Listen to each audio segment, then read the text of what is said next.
Guys, so I am Messiah Christopher Kent P. Pumbueno from BLT2V Automotive. So our topic for today, lesson 3, engine drivability problems. So next,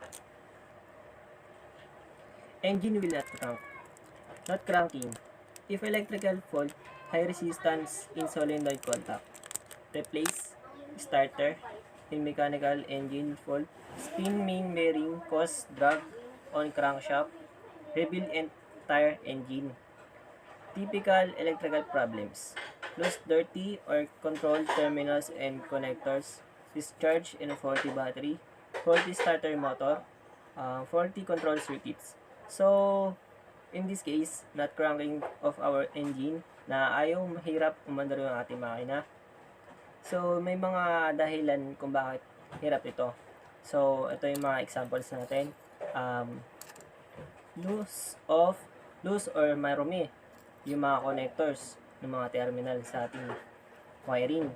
Then, discharge and faulty battery or diskargado na yung battery natin. So, wala na, hindi na gagana agad yun. So, need natin charge. So, faulty starter motor. So, kung sira yung solenoid or ano ng starter motor natin, ay hirapan mag-start yung ating makina.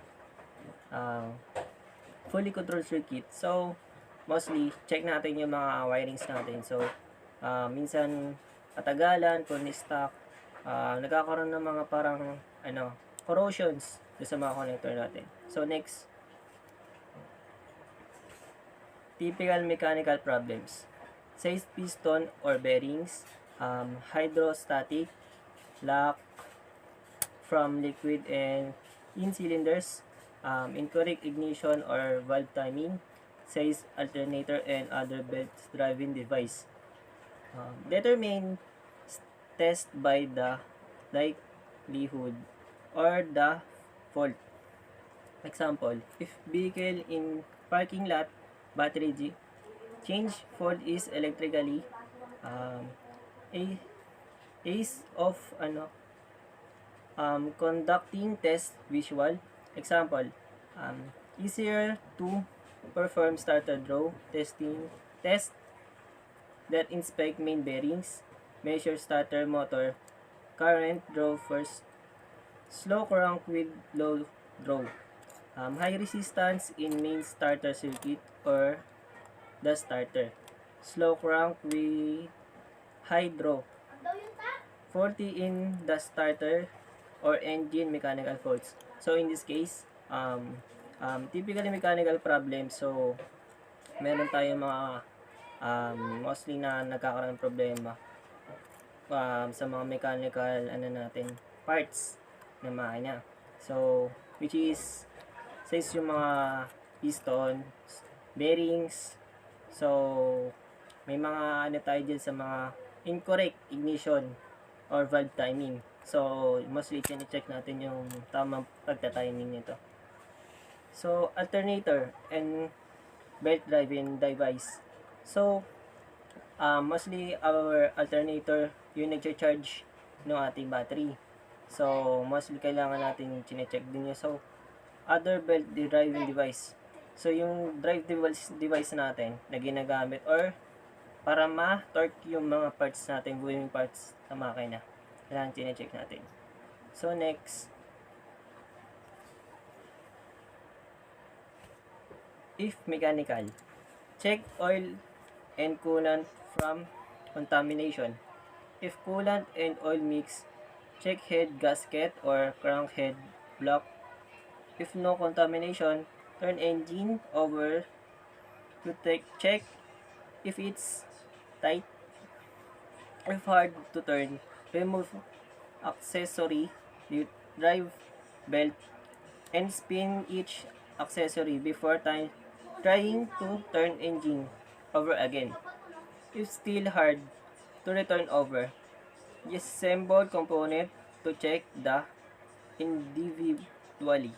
So in this case, sa kinakailangan natin gawin, sa pag-check yung oil and coolant natin, kung may contamination ba doon or kung ano man small particles nandun sa atin, coolant, kailangan check natin yung lalo sa ating So, lubrication and coolant, mostly kailangan yun talaga sa health ng makina natin.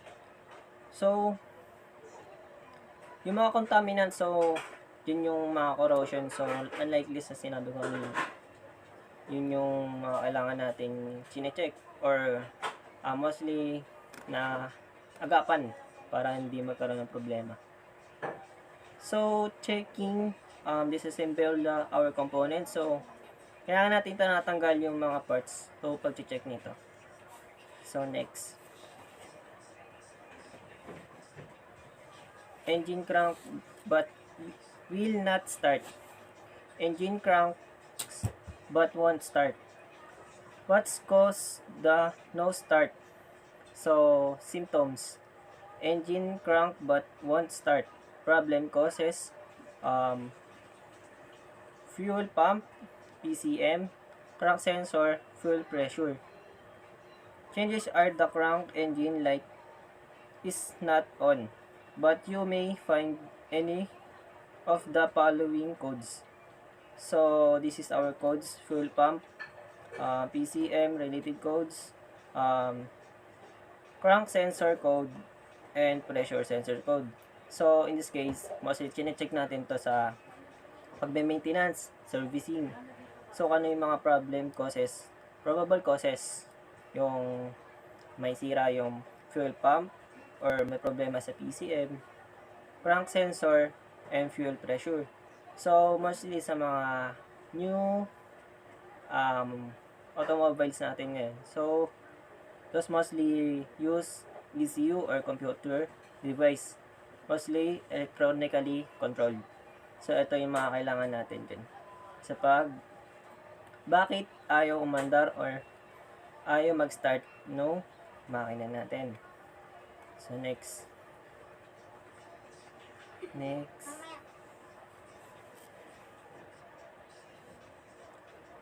No spark.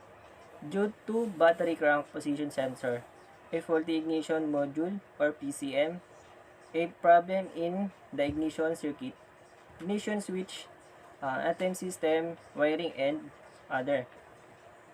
A faulty spark neutral safety switch, a bad ignition coil, only engine which single coil ignition, or wet plugs or plug wires.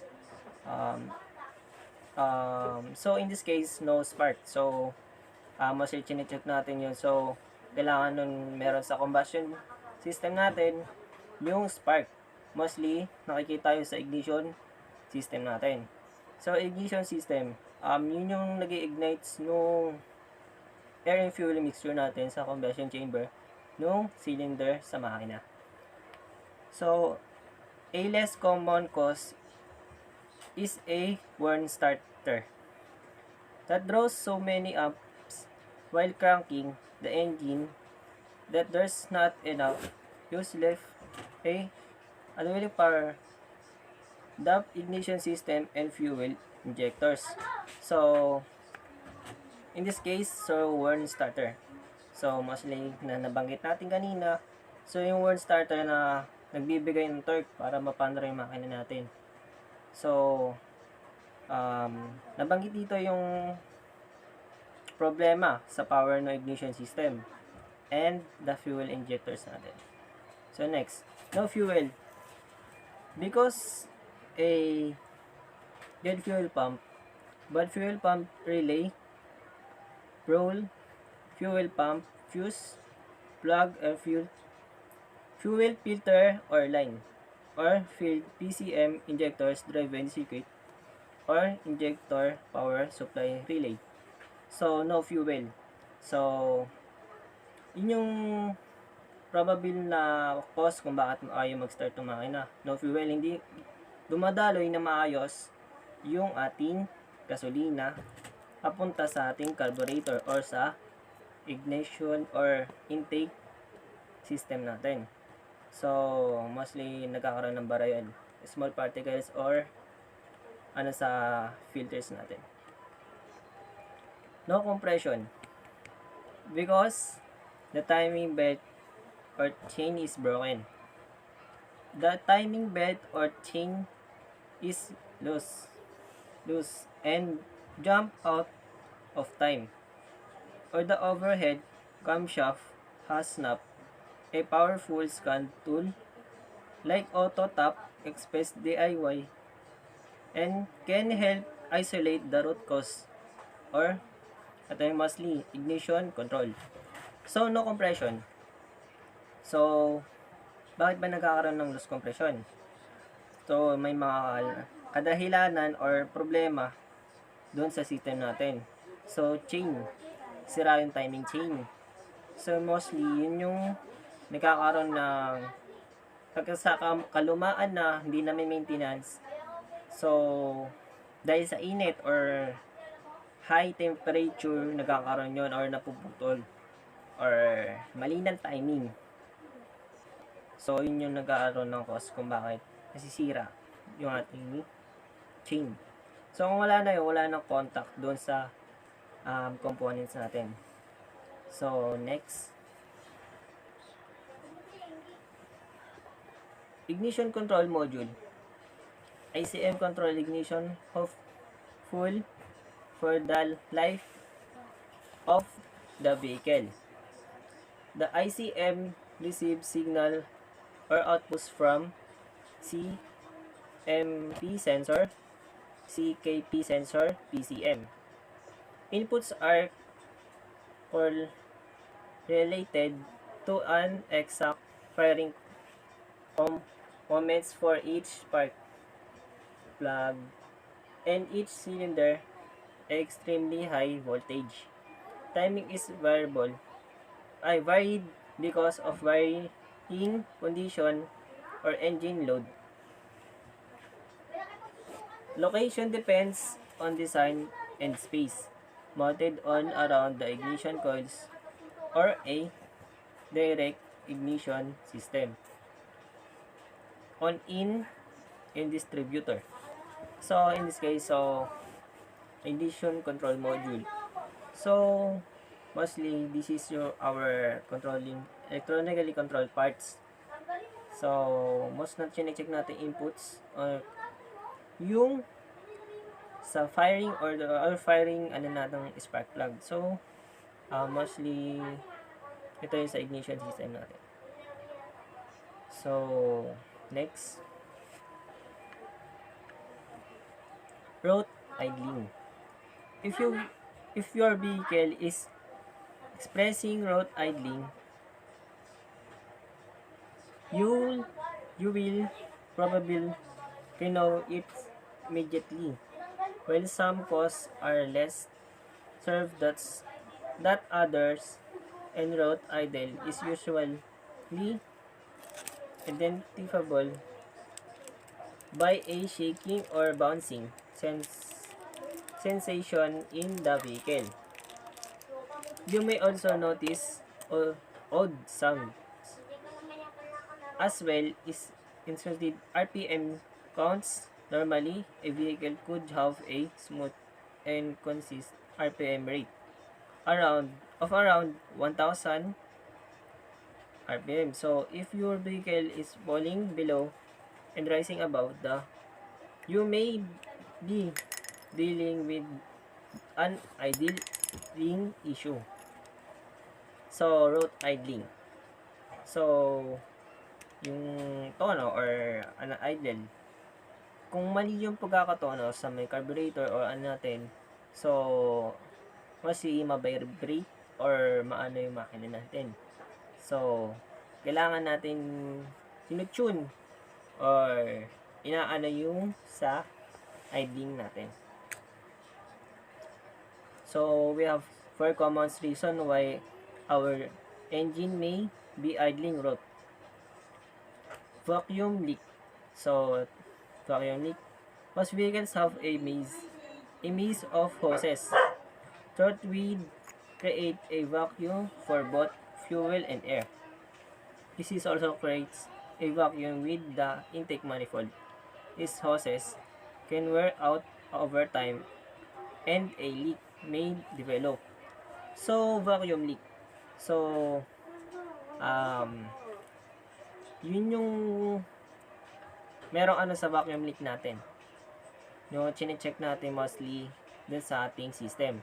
So, kapag may mali doon, so nagkakaroon ng engine misfire dun sa atin. Kung baga, mali yung tono or may problema dun sa vacuum natin. So, mostly vacuum leak. Next, spark plugs. Although idling engine can be caused by spark plugs or spark plug wires. A spark plug is damaged on instead incorrectly can result the fuel being burned in constant rate. So in this case, mas lito yung mga kadahilanan bakit chinecheck natin yung idle natin. So yung mas nang sa spark plug natin ay marumi na or pundido na. So chinecheck natin yung by removing our spark plugs. By connecting to our ground to test natin na okay pa yung spark plug. Then number 3, dirty fuel injector. Sometimes dirty parts can also be the root cause of rough idling engine. Fuel injectors spice fuel into your vehicle's engine at the price, angle, and quality. So, dirty fuel injector. So, yung isa sa problema kung bakit root yung idling, dirty, marumi yung fuel injector. So, mga particles or substances na buwabara sa injector natin kung bakit nagro-root yung idling. Carburetor problems. So, our number 4. Older vehicles utilize a carburetor rather than a fuel injector.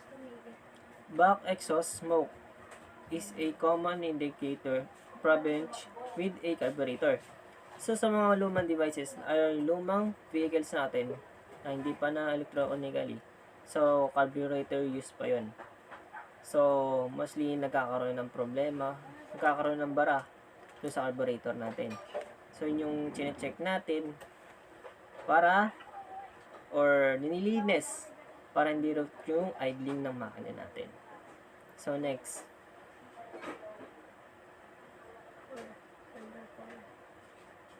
Okay. So, overheating. A common reasons for overheating engines. There's a variety of reasons why a vehicle's engine can overheat. So, ito yung dahilan o sobra sa temperature ng makina. So, overheating. Mostly nagkakaroon ng problema sa cooling system natin. So, number 1, too little or no coolant. So, driving without proper levels of coolant, antifreeze, may cause a coolant system failure. So, sa number 1 natin, so, failure sa coolant, konti na lang coolant natin. So, mostly, check natin yan para sa cooling system natin. So, yun yung hinahalo o yung nilalagay sa cooling system naman, which is doon sa radiator natin. Number 2, cooling system leaks.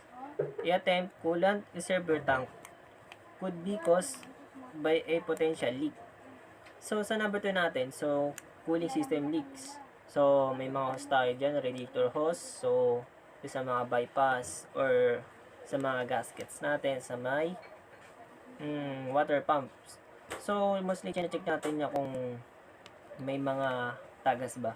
Kung bakit nagbabawas yung cooling or coolant natin. So, number 3. Next. A broken water pump.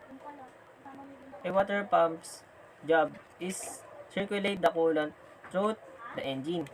So, if the coolant is dirty or has too much built up, it can stop a coolant moving through the pump, which can lead to an overheating situation. So, ito rin yung kadahilanan kung bakit nag-overheat yung makina natin. So, broken water pump. So, yung nagsi-circulate or nami-maintain ng pressure dun sa makina natin. So, yun yung coolant. Kumbaga, sinicirculate niya yung cycle ng coolant sa makina natin. Number 4, radiator issues. Radiator and their fans helps reduce heat from the engine by decreasing coolant temperatures. So, mostly ito yung importante na chinecheck sa radiator natin. So, may leaks ba doon? Or radiator ba doon? Or leaks sa radiator natin. So, chinecheck natin yun. Yun yung nagtatanggal din ng init sa makina natin. Mas chinecheck or ano sa ano natin. Number 5, oil too low. Outside of lubricating the engine's parts, a vehicle's motor oil helps control overall temperatures. Low oil levels may increase engine temperatures. So, isa sa kanilang bakit nag-overheat yung makina natin. So, mababa yung contain nung ating langis sa makina. So, which is yung oil, isa sa nagpapalamig ng makina natin o nagre-resist ng high temperature doon sa makina natin. So, number 6, thermostat failure. Likely thermostat in a home. The thermostat in a vehicle is need to regulate engine temperatures. So, thermostat, yun yung kung wala pa sa normal temperature yung ating engine, so hindi nagbubukas yun. Kapag malamig pa yung makina, so naka-close pa yun. So, kapag mainit and na-reach na yung normal temperature ng makina, saka magbubukas yun. So, yung thermostat failure, isa yung sa kadahilanan kung bakit nag-overheat and di nag-circulate yung ating coolant doon sa cooling system natin. So, next. Number 7, issues with the belts and hoses. Coolant hoses are leaking, blocked or ruptured, or if the belts are worn out of the feed. Their purpose is maintaining air and coolant flow. So, sa number 7 natin, so belts, mostly meron tayong belt dun sa may water pump natin. So, nakakonect yun. So, mostly sa kalumaan, nagkakaroon na ng biyak yun. Or hindi na nag-torque ng maayos dahil dumudulas na yung ating belts or sira na. Then sa hoses. So, sa hoses natin, so sa pagkalumaan na, yung hose natin nakakaroon ng biyak. So, kakaroon yun ng leaks or tagas. Kung bakit? Kukos yun ng overheating. Heater core is plugged up. Coolant flow may be compressed if the engine's heat charger exchange until is clogged and blocked, with a cause overheating is vehicle's engine. So, number 8, heater core. So, yung heater core, so mostly ginagamit sa mga diesel engines. So, nagkakaroon na problema or nagkakaroon ng sira. Kung bakit? Nagiging ano rin sa coolant flow natin nung ating cooling system. Tips to prevent a car from the overheating. So, mga reasons na kung bakit kailangan natin ma-prevent yung pag-overheat. Remember, if you quick tips as you drive can help activate permanent engine damage down the road. Check your vehicle's coolant levels on a consistent basis. Store an extra bottle of new antifreeze and gallon water in your tank. Monitor your car's thermostat as you driving. Do not overuse your car conditioning extremely hot days. So, ito yung mga natin. So, examples natin para ma-prevent overheat. So, i-check natin yung cooling system natin. So, yun lang naman yung inaano natin yung cooling system. Mini-maintenance natin yun. So, kahit mahaba mo nila, so may mga tayo dyan na maintain natin yung measurements, tamang level ng coolant. So, yun. Then, servicing. Mostly, kapag natin ng may maintenance yung cooling system natin.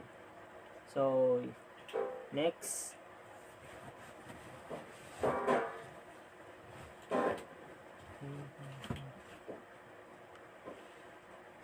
High fuel consumption.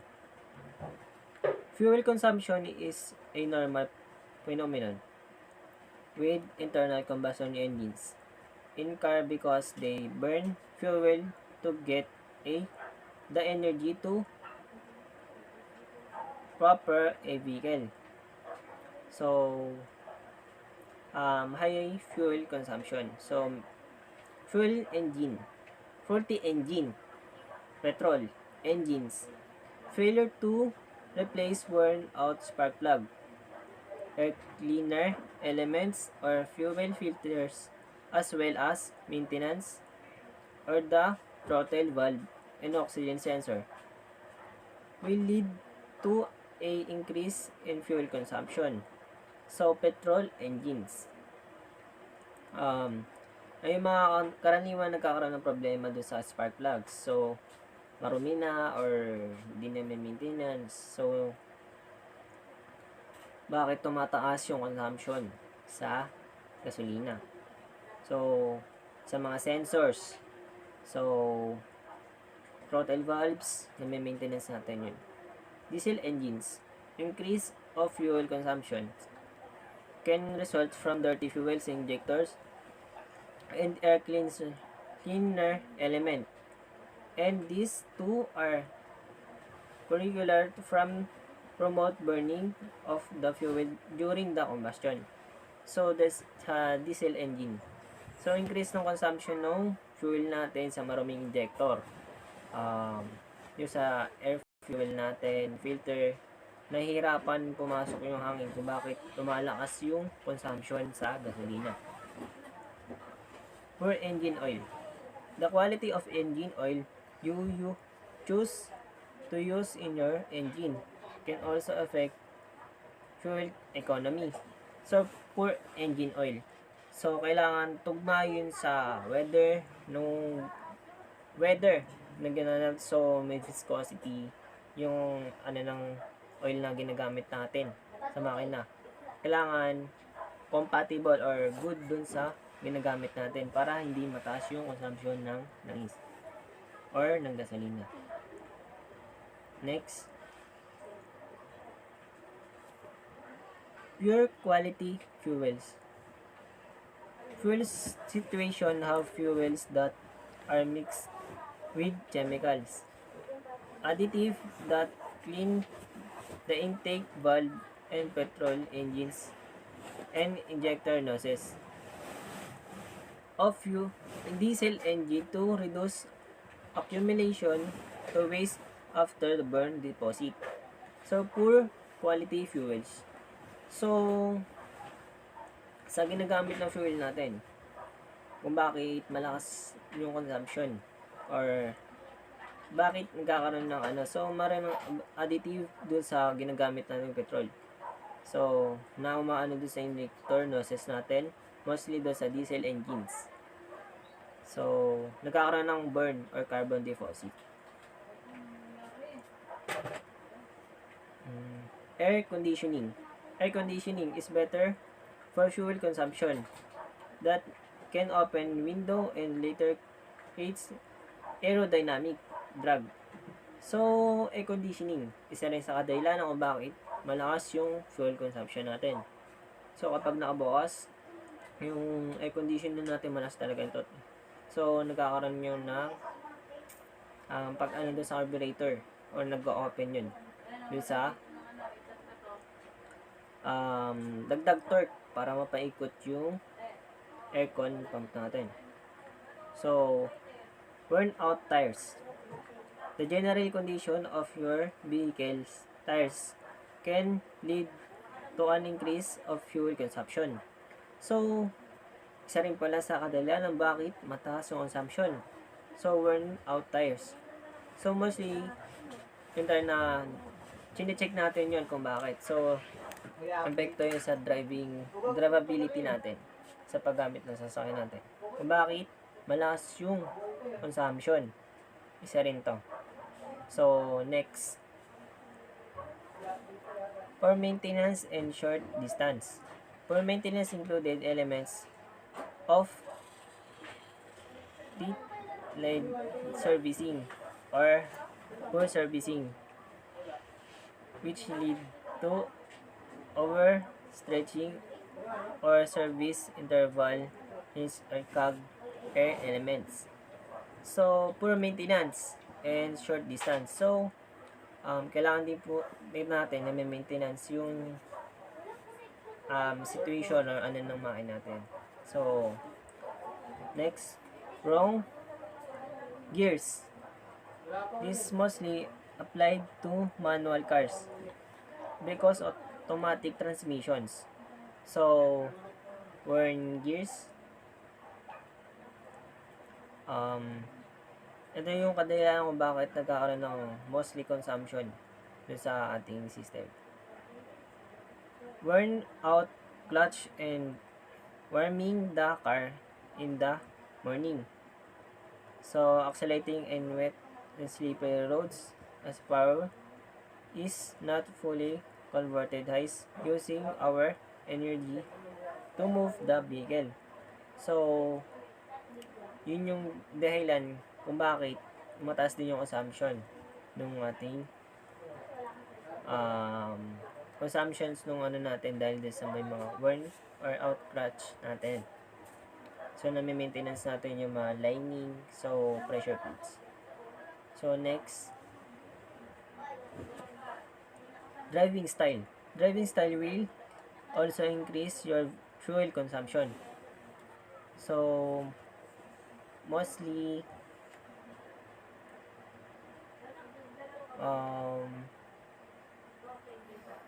nagkakaroon ng epekto yun kung bakit matataas yung ano natin sa pagdadrive or sa paggamit ng ating sasakyan. Mostly, yung driving natin. So,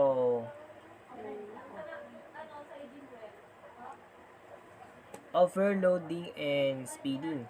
So, overloading will also increase our fuel consumption because the load puts or energy to your engine. So, pag may load tayo, kailangan natin i-torque.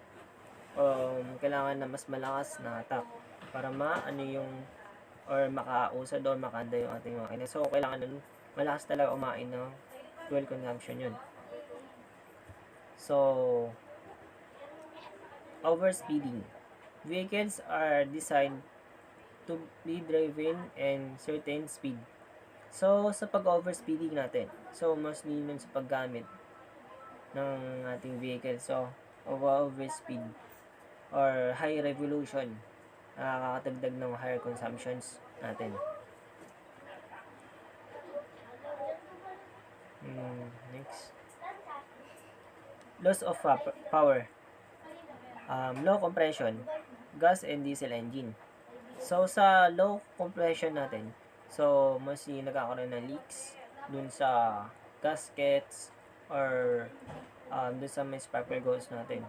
So, nag-loss compression yun or sa may piston rings.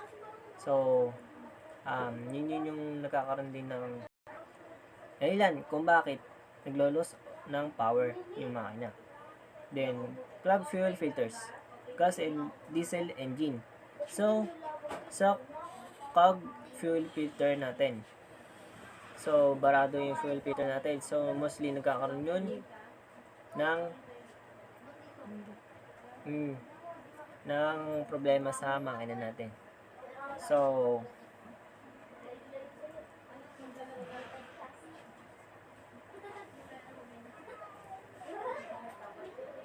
bad air filter and gas and diesel engine. So, bad air filters. So, nagkakaroon ng problema yun sa sa internal combustion engine, sa mix ng gasoline and air natin. So, barado yung filters natin kung bakit nagkakaroon ng pagkawala ng hatak sa ating makina. Cog exhaust pipe. So, there's are two filters in exhaust system. So, kung bakit barado. So, yun sa mostly na nagkakaroon ng problema kung bakit nawawalan ng hatak yung ating sasakyan. So, cog, barado yung exhaust pipe natin. So, camshaft position sensor malfunction. A malfunction with a camshaft position sensor. So, nagkakaroon din na kung bakit nawawalan ng power o hatak, mali yung or may sira yung position sensor natin. Pindot mo na.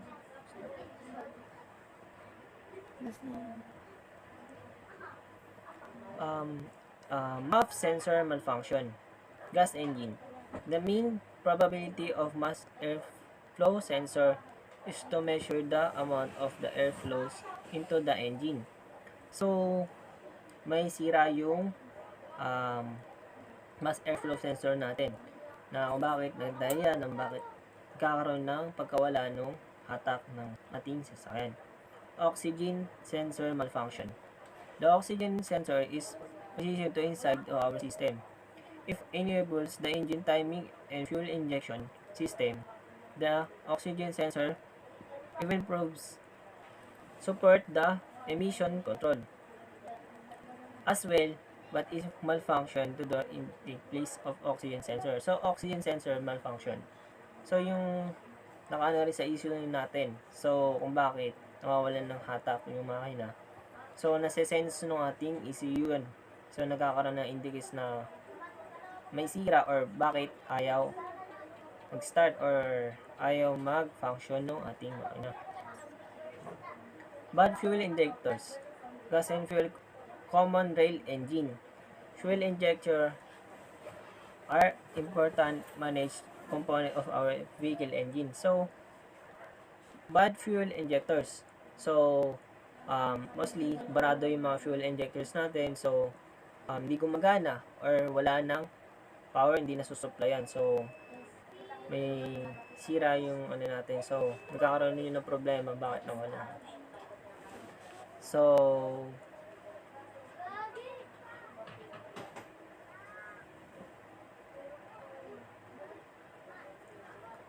bad or weak fuel pump. So, the probability of the engine fuel pump is to take fuel from the gas tank and transfer into the engine of the vehicle.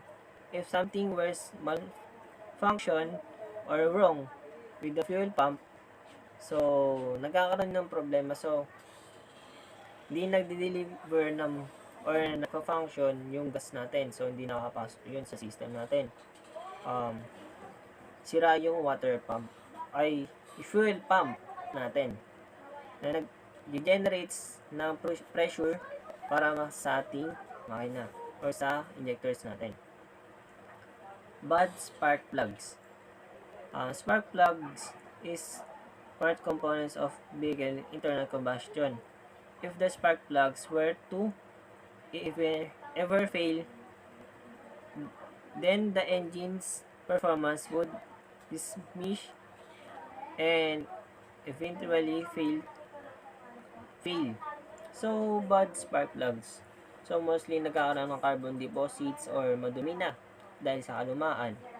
So, nagkakaroon ng problema yon sa ating performance ng makina. So, bad ignition coil. The ignition coil of the ignition system serves as electronic engine management elements with response and converting the 12 volts of power generates by the vehicle into 20,000 volts.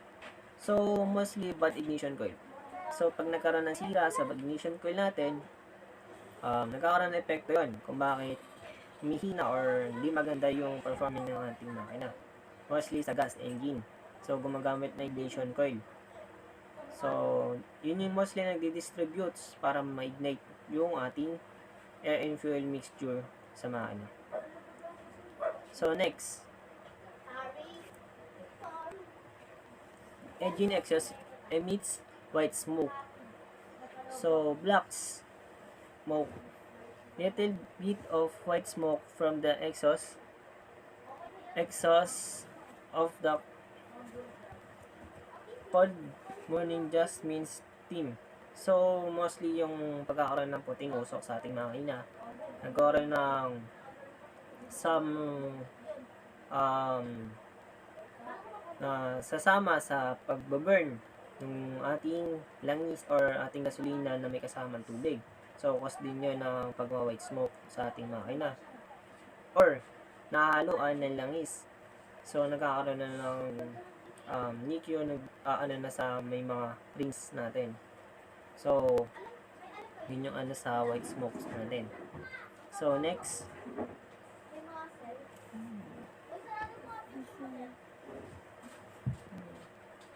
Blue smoke. Blue smoke usually indicates a problem with oil. So, blue smoke, so nagkakaroon ng nasusunog na oil o sumasama dun sa ating compression system. So, next, black smoke.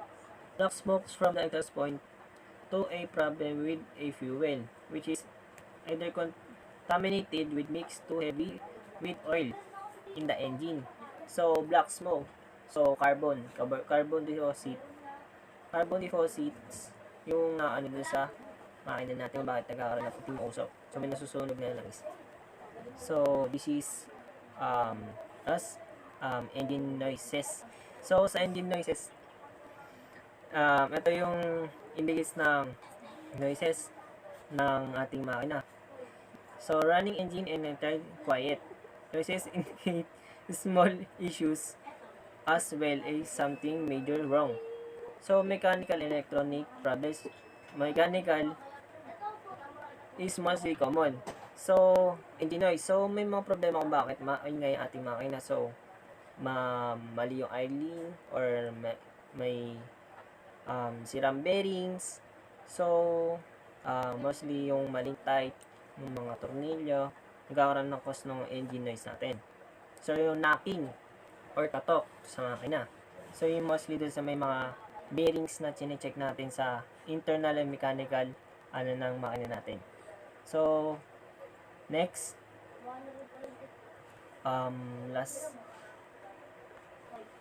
disable engine before performing cranking and diagnosis. Noise could be mislight starter, sometimes crankshaft, low compression cylinder, no compression on condition, bends valve, broken timing belts. So, ito yung mga kadahilan bakit nagkakaroon ng engine noises. So, low compressions in the cylinder. So, sa system natin, so yung idling, isa rin yun. So, nagkakaroon ng yun sa shaking or jumping ng makina natin sa bakit nag-shake. Almost ng engine noise. So, broke timing belts, yung sira yung timing belt natin. So, thank you for, that's all, and thank you for our, this is our, I am Messiah Super P. Pumbeno. Thank you for listening for my report.